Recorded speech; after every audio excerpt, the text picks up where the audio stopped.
Hi, everyone. I'm Maya Smith, and I am with the Program on the Environment at the University of Washington. I interned with Perennial Zero Waste, focusing on opportunities for the expansion of their reusable dishware service in the government sector. I'm excited to walk you through my project, The Power of Purchasing and Partnerships, Government Money Makes Sustainability Go Round. To begin, the government plays a key role in mitigating the negative effects of climate change by enacting regulations, bans, and other forms of policy to produce external change. Just as large corporations are making climate commitments, governments are setting ambitious sustainability goals for their internal operations, such as reaching zero waste as an organization. Public procurement, or the purchasing of goods and services for use in the government sector, is a $1 trillion carbon intensive industry comprising 15% or more of the annual US GDP. Therefore, by incorporating environmental criteria into procurement, creating sustainable public procurement, or SPP, governments can harness procurement's size, speed, and power to advance sustainability in a way that policy alone cannot. Based on this information, I asked, what are the opportunities and barriers for governments to leverage sustainable public procurement, or SPP? To answer this question, I interned with Perennial Zero Waste, a small women-owned consulting firm and for-profit vendor focused on improving waste management practices. I also conducted a literature review on the intersection of SPP and government sustainability. Specifically, I wanted to better understand how vendors, like Perennial Zero Waste, can engage with the government sector through the procurement process. Furthermore, I administered an SPP-focused survey to local and state government officials to assess barriers and opportunities across different organizations.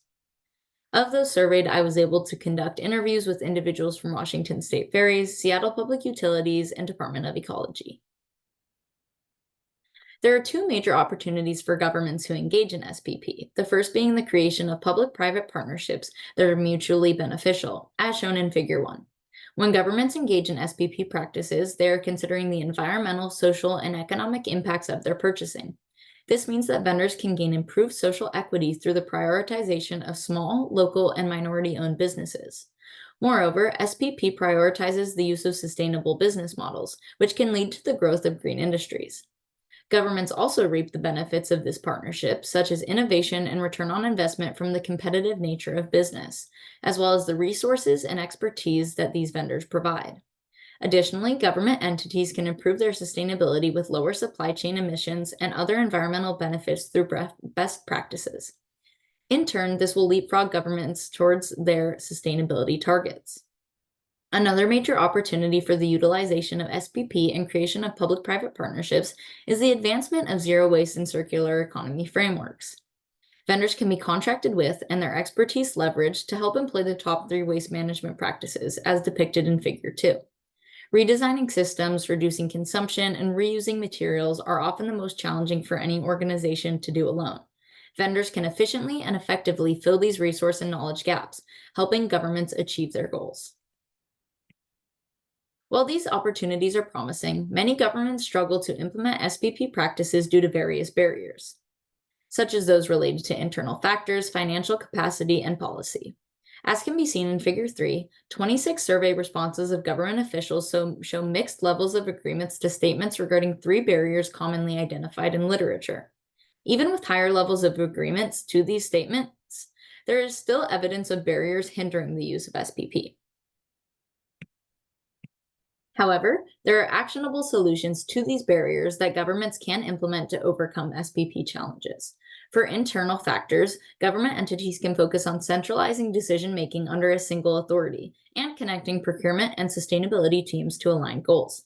For financial barriers, governments can focus on engaging and educating stakeholders on the importance of SPP and its potential for ROI, as well as implementing goals into budgetary planning.